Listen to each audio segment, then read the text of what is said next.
Hello, I'm County Administrator Taryn Krizda. Welcome to County Administrator's Direct Line, our video series here on MCTV, where I have the opportunity to communicate directly with you, our residents, about issues affecting you and can set the record straight on information that sometimes becomes misconstrued or misinterpreted.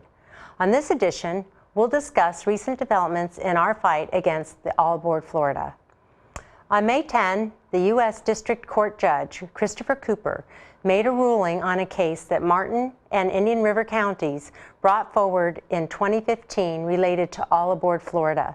As I'm sure you know, All Aboard Florida, which is also known now as Brightline, is a proposed high-speed rail service that is anticipated to send 32 trains per day, barreling through our communities at over 100 miles an hour. That's in addition to expected increases in freight trains that are at lengths stretching up to 2 miles. The increased intensity and use will create tremendous traffic and safety issues, affect our property values, and cause negative impacts to boaters who will be forced to spend excessive amounts of waiting time for the St. Lucie Rail Bridge to let them through. This will hurt the marine industry, which is a vital part of our local economy.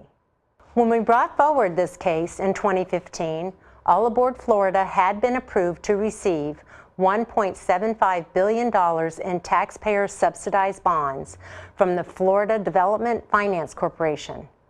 Those bonds would have cost us taxpayers $600 million. We thought that was wrong unless environmental health and safety laws were applied. In August of 2016, Judge Cooper agreed with us and ruled that Martin and Indian River counties were correct, that environmental laws do apply when taxpayers' subsidized bonds like this are issued. This ruling was so important that in November of 2016, All Aboard Florida and the U.S. Department of Transportation privately withdrew their request for the $1.75 billion in public funding through this bond allocation. In May of this year, Judge Cooper ruled that the case was moot and dismissed it because the bonds had been withdrawn. It is that simple.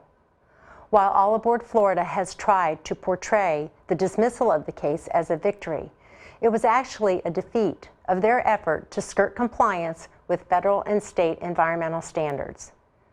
Martin and Indian River counties view this as a major win in the fight against All Aboard Florida, and we remain committed to protecting the health, safety, and well-being of our residents, visitors, and environment.